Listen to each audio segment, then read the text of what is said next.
valuation of my time. So, as Woody told you, that he's really doing his best to go almost all CNC. Yeah, right. So every quarter or so, we refloor, remove, and refloor. Oh, I see. And then I get them a whole bunch of new CNC machines. This used to be full of conventional machines, the old ones. So we took out the old ones, and Mr. Mark keeps on buying new CNCs. So we just got 2 CNCs yesterday. We've got 2 more CNCs yesterday. So What does that put you up to now? 100 and what? We're waiting for. We ordered from Geylang. Yeah. How many are you at right now? We only got 2. No, how many total CNCs now? More than 100. More than 100. More than 100 CNC. 105. 105. Okay. We'll be at 120 by the end of the year. Excluding tool room. It's only for firearms. Yeah, for firearms. Yeah, which we'll show you next. So we made out this room here. We're going to put a whole bunch of CNCs, but we use lean manufacturing techniques. You know, that Toyota pioneered, right? Right. So everything you see is a cell. We used to do straight line where we set it up, but now we do everything cell type. These are making 22 rifle parts. These were all done on conventional machines maybe 8 months ago. Wow, that's good.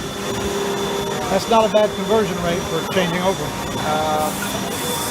Here we have the 380 cell, the baby rock.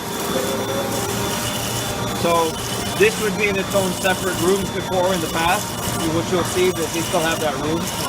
But now that we do all the cell type, since this is a 380 cell, they actually put the wire cutter in here. So all the operations are all done at this area. So the 380 comes inside, all the way down to frame. Now, is this the alternative to the swirl in the machine? Is this the alternative to the swirl? You know, One of your guys died. Yeah, he's down there turning it still. Yeah, he's fixing it. So, we do everything we can we design all our fixtures in-house. Yeah. So we have an engineering team that just does this, and I'll show you the tool room where they actually build the fixtures. This one is a quick change system. So we just have to switch on a button, and we can take it out. Put the fixture back in. Put another fixture. Yeah. So we have all that. Then we go into the frames for the baby rock. We do all these machines here. This would be the baby rock area. I don't know when we'll be. Are we running a second shift here already? Okay. Nice. 2 shifts only.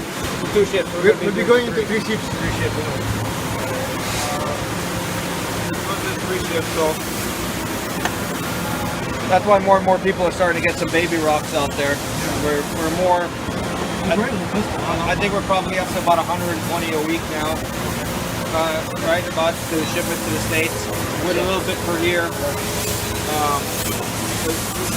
People like it here too. Oh yeah.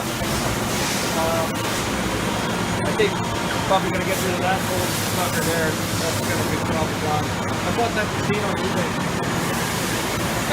You what? I bought that machine on eBay. Oh really? There's a lot of CNC stuff to sell. That's always not look at that sucker. I bought it a few years ago on eBay to see if we could, like, you know, Make it work. No, it doesn't. We buy brand new. No, one experiment. I'm never buying used again. So everything we do here. So this is all slide. Actually, like a slide operation right here. We have another location that has another 50 CNCs that we subcontract to do a lot of our work for us as well out there. This is set up to do maybe about 200 slides a day. Okay. The other place is set up to do about 350 to 400. So they do all the full-size slides off the site. All the compact slides are done here. Mid-size, commander size. 6-inch slides are done here. all the specialized stuff, baby rocks. We have two types of raw materials. One coming from extruded that we buy from Italy and Turkey, and then quartz. We do locally quartz like that. It's more compact than this one.